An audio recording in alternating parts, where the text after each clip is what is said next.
G'day, I'm Mark Carbonaro, CTO at Iovox. I'm often asked to join sales calls to help potential customers understand what makes us different technically. It's really quite simple. It's our API. We get called on to help customers create solutions to real business problems, and we have what we think is the most flexible API in the industry. Some even think it's more reliable, affordable, and easy to use than Twilio. We're proud to support customers like AutoTrader, Zoopla, Carboat Media, OVH Cloud, Immobiliari, REA, and many others around the world with a platform that has really helped their business in some way or another. Give us a call or send an email and I'll connect you to our sales team. As a fellow Aussie, my best wishes for a successful APAC conference. So Georg, thank you very much for joining us today. I'm going to hand over to you for a presentation for a while, and then we'll jump into a bit of a Q&A. Sounds like a good plan. Thank you very much, Simon, and good morning and good evening to all of you on this call. I will quickly share a few of my slides to set the scene for the topic. I take it that you all can see my slides now. And what I want to talk to you about is a bit how we grab the opportunity in Juwai IQI for global growth during the COVID crisis. When you think of the COVID crisis, it certainly was a shake-up to the way we live our lives and go about doing business. And 2 months into the crisis, Microsoft made a bold statement saying we've seen more digital revolution over the last 2 months, which we normally see over 2 years. And funny enough, after 3 months, Accenture woke up and said we have seen more transformation in 3 months than we have seen normally over 3 years, and probably they're still going on. So what has really happened? Because when the tide goes out, we discover who's been swimming naked, who has a business and who doesn't have a business. Now for us, our business has 5 foundations: technology, brand and data, warriors, which are salespeople, high growth economies of Asia, and global development. So our mantra is to empower Asian consumers to be global residents. And as far as our business model goes, we service developers, vendors in the secondary market, and landlords. And for the core markets, we do an end-to-end solution, from advertising, from the selling to the servicing of the properties. That's where also our Juwai IQI agents are located. And then in other markets, we only do 2 steps, where we do online advertising and do the transaction. These are markets which we call affiliate or associate markets: India, Pakistan, Singapore, Australia, and New Zealand. And then for other markets, we have our classified advertising business, which generates leads, which is being seen by 400,000 property advertisers during a year. So they advertise their properties there. The core of our business is the platform, is the Atlas Super App, how we call it, fully integrated into the portals, the #1 portal for overseas properties in China, Juwai.com, and the newly launched portal, Juwai.Asia, which covers the non-Chinese Asian countries of ours. And that's how we interact and create literally the end-to-end transaction between the consumers and the customers, where our sales force finds their stock, where service providers get certain information and are able to provide their service, and where we also draw data from. So all centered around a core app. And as Warren Buffett said, the tide goes out and we discover who's been swimming naked. I mean, that is often the trigger for evolution. If you think about when the tide went out, certain fish learned how to live on land, and that's a permanent change, as we know. And it's a bit like COVID was. So when COVID hit, we literally did 5 things to make our business COVID ready. We had lots of it in place, but we needed to do a few more things. One was, in order to ensure, and I start at the top right corner, in order to ensure a fully automated end-to-end processes, we needed digital signatures. We needed also bots to help in the process, virtual tours, and also a certain control of the payment flows in the company. That was the first thing, which was really getting the platform end-to-end ready. Next step was then, which is the Zoom picture there, engaging the warriors, engaging the sales force, educating them that the world has changed and how to do business now in a contactless virtual world. The next one was then to launch Juwai.Asia during COVID and go deeper with specialized, customized content into the other countries of Asia. The fourth thing was then to also change our solution set. In the past, we did online driving offline events. We have replaced those offline or physical events completely with online activities. So all our advertising products are now fully online. There's no more private salons or other sales event. And the last thing, which is actually a very, very important one, is a clear focus on growth. So not saying, okay, let's all relax, let's see how it pans out, but saying there's no excuse, we have to grow and we have to grow fast.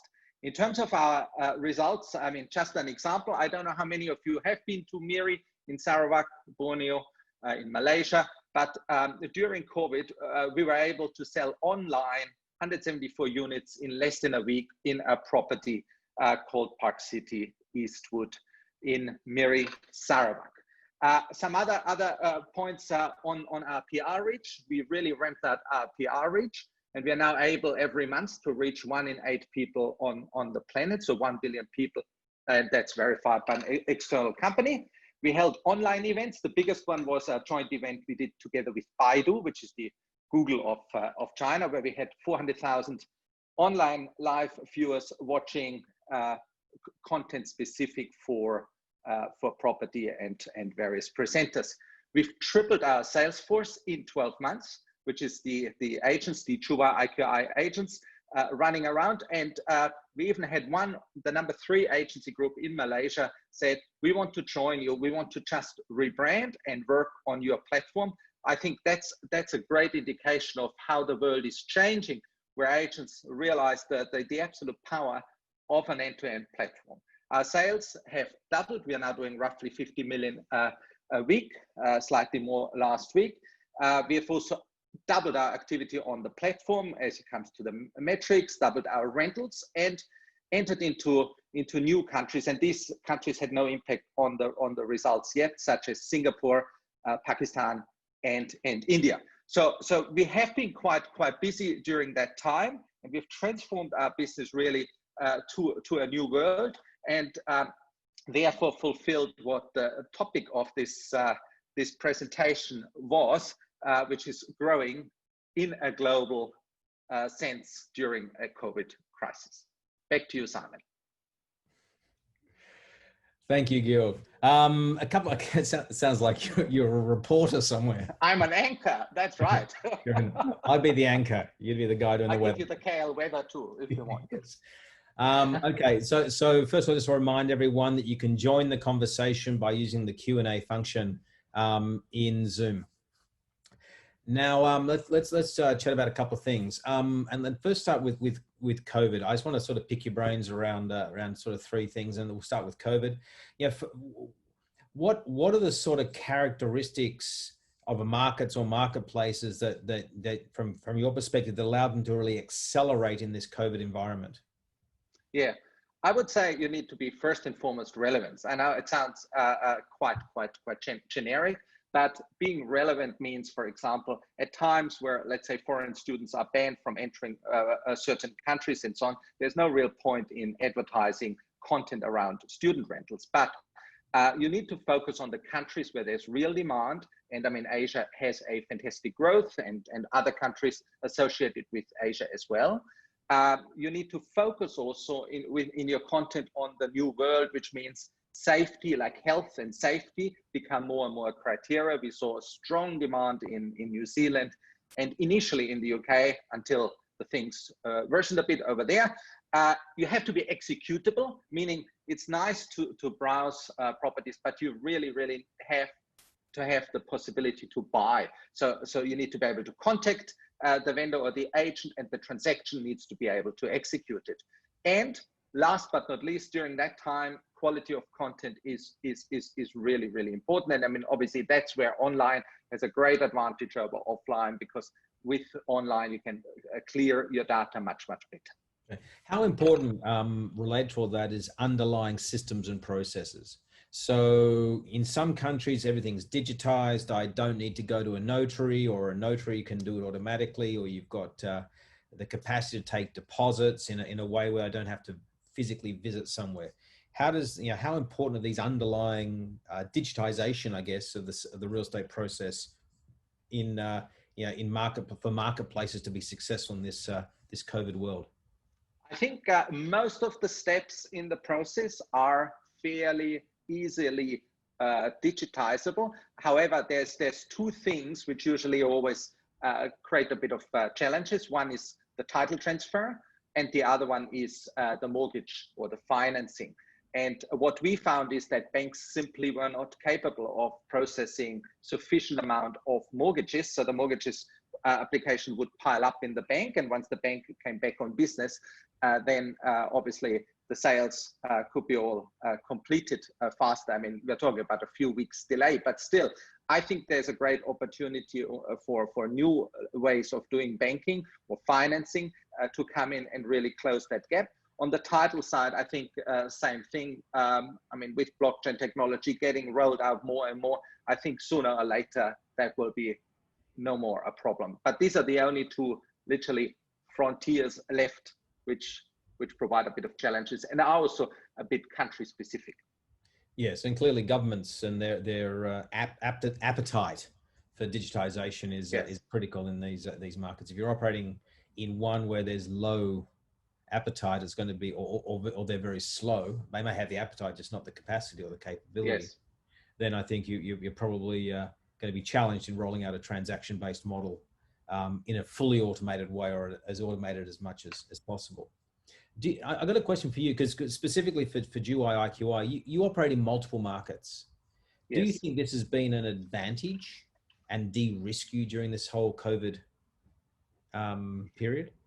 I mean, certainly COVID didn't break out in all countries at the same time, but over the last 9 months started, I mean, from what we understand now, in China, and they moved via Southeast Asia, jumped over to Europe and came back to Australia, and now jumped back to Europe. So certainly we have seen a certain impact by it, and it helped us with our operations to get ready. So the biggest advantage for us was really that we knew from the China experience what to expect in Hong Kong and what to then expect in Southeast Asia. So we could literally prepare ourselves for it. That was the biggest bit. The second one was probably for the first 1 or 2 weeks, once COVID hit a country, people were a bit shell-shocked, but then started to actually think about what could they do with their time when in lockdown, and they started to search. So business hasn't really slowed down, and so on. There's not really a country with decline, apart from this small transition period at the start. I mean, as I said earlier, the only slowing factor would be probably the financing bit. Okay, so let's talk a bit about the transaction model, where clearly where you make your money with you've got an end-to-end process around it. If you're a marketplace moving to the transaction model or trying to roll out a more enhanced transaction model, what are the main areas that you should focus on, and in what order? Yeah. First and foremost, I would look at my own market and work out, is it more a new property market or more a secondary a property market in general? So where are most of the transactions happening? How is the competition in those segments or in the rental market? So one of the three, or work those through and then pick 1 or 2 and focus on those. Then also think about what are my incremental margins like? If I do 1 transaction, what is actually my incremental margins? Because there are some players out there who have a slightly different point of view about whether or not they want to make a profit on every sale. And it's also then really thinking about what's the impact also to my existing business. Let's say you're a large portal, dominant portal in a country, which is very much a secondary market, and you pretty much control it, and you have whatever, most of your customers are the agents, and then you enter into a transaction business, and that could cause certain ripple and disruptions in the market. Okay. Now, if you are operating in a market and you have a choice of automating rentals, new developments, or established home sales, which would you say is the one you would go after first?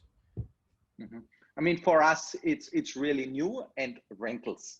New because in the markets, the core markets we operate in, and our core demand, which is the Asian buyers, there's a clear preference for new properties.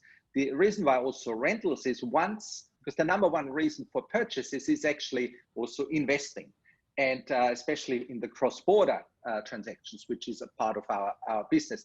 And when you invest, you think about it as more like a wealth management approach, and you think about how can I maximize the value of my investment.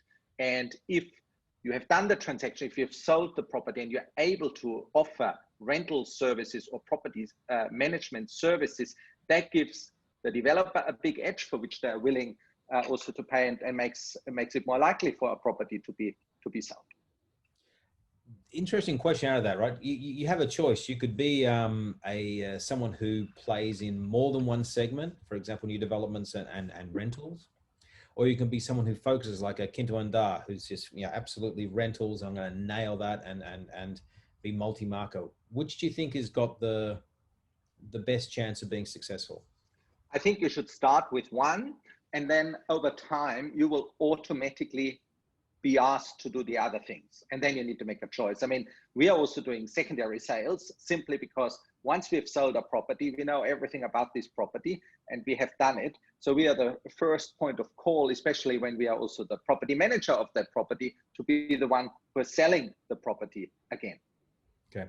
Now, back in this transaction model discussion, at the end of the day, a transaction, a rental or a new home to sale or established home sale is just a series of steps, a process from end to end. Do you think that that one day we will eventually wake up and everything is automated from end to end?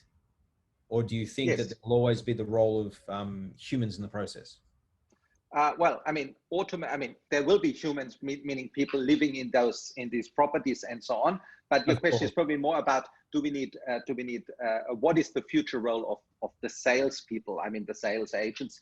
I know they have the name as being the salesperson, but in most cases, it's actually the property which sells itself, and the sales agents or property, the realtor are more the marketing specialists who make sure the whole transaction is occurring and is happening.